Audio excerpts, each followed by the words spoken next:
Now, the amount of work that you do with a marker float can vary from water to water. If you're fishing something like a gravel pit where you know for a fact there are going to be lots of underwater humps, gullies, bars and plateaus, clean areas, weeded areas, you're probably going to have to spend quite a lot of time with that float to find the fish holding spots. On a lake like this one, I know first of all that there aren't any major features. We're not going to be looking for great big bars. It's not that kind of lake. It's a fairly silty lake, and what we're probably going to be fishing is a slope.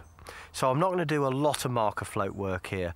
What I'm trying to suggest is the amount of marker float work you do should be dictated by the situation you find yourself in. So what I'm going to do here is a basic examination with the float, starting off on the left-hand side of the swim and making a series of casts working further right each time until I've covered quite a wide arc in front of me. And what I'm going to be looking to find out are the sort of depths I'm going to be fishing in and whether there are any differences in the nature of the bottom out there. So let's start off on the left-hand side and make a reasonably long cast with the float. And what I'm going to do now is wind that float down, and initially I'm just going to drag the float across the bottom. And the key point here is I'm watching the rod tip and I'm feeling with my left hand for any irregularities on the bottom. Now, what I can tell you is that if you watch that tip and feel, you've got a very regular bend in the tip, and it feels as if I'm dragging the lead through custard. And that tells me that there's a thin layer of silt on the bottom there. If I was casting into very thick mud, which I don't like fishing in, the lead would actually stick, and then as I pulled it would spring out. But it's not doing that, but I can tell that the bottom is fairly soft. So that confirms that what I'm fishing over here is silt. And as I work the float back, I'm actually feeling and looking for any vibrations and irregularities in the movement of the rod tip that suggests a hard patch on the bottom, which might be sand, gravel or stones. Sometimes when you're dragging a marker float back, the tip will lock over and really snag solid. When that happens, you've basically pulled it into weed. It'll pull free with some effort, but weed feels like you've got the lead jammed. But I'm not picking any of that up here. If you pull the lead across sand or gravel, what you'll find is that the tip will knock and you'll feel the vibrations down the line. Now, an area of sand or gravel in so much silt could be a really good place to put your hook bait.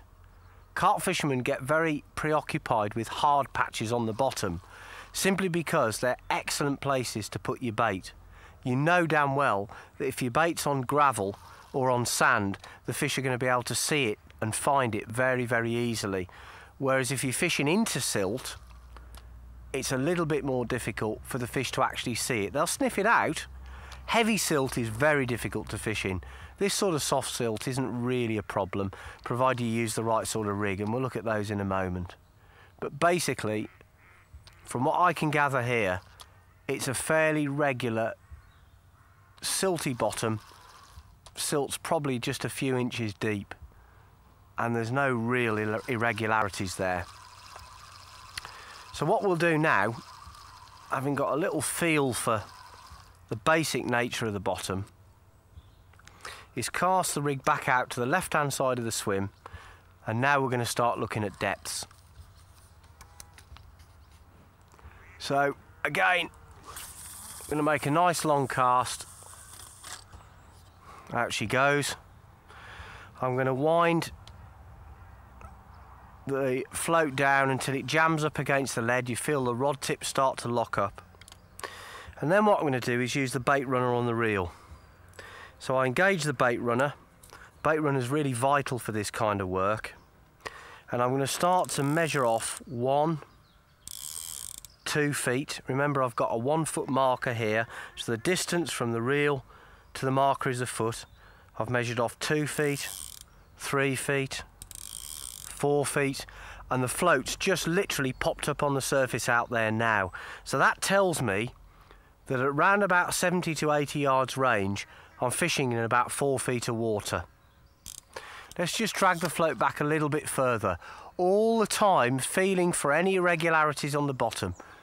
We might find a little hard spot, a little gravelly or sandy bit, which would be well worthy of investigation.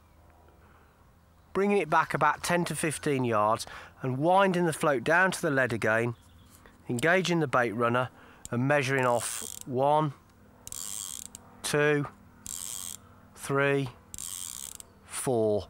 Incidentally, if the float won't pop up, the usual reason is that weed has clogged up the ring that attaches the lead onto the line. So it's a pretty sure sign that you've pulled the float into weed, and you'll probably have to drag it in and clear it and make some more exploratory casts.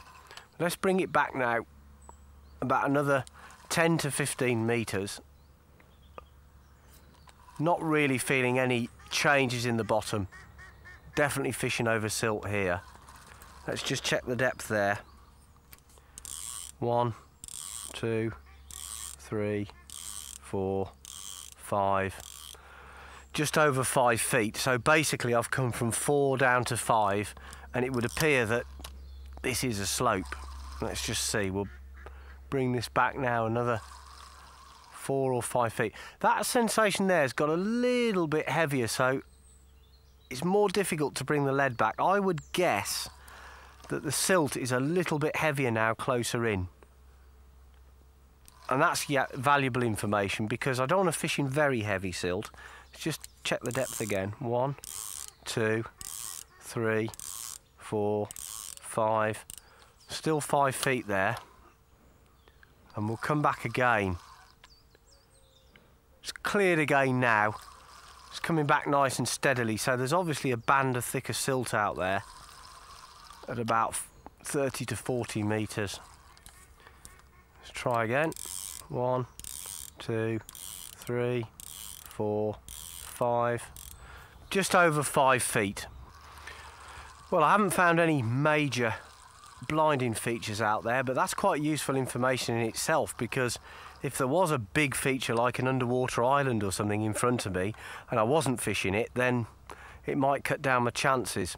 But because there aren't any major fish holding features out there, there's nowhere that's going to hole the fish up. So what I'm going to try and do is intercept travelling fish. I have learnt quite a lot actually. I've learnt the areas in the swim where I think the silt is too thick to present my hook bait, so I'm going to avoid those. Secondly, I've also learned that it slopes off from left to right and also gets progressively shallower the further out I go. And it seems to me, just getting a feel for this area, that if I fish in about 5 feet of water at 60, 70 yards out, that's going to be about right.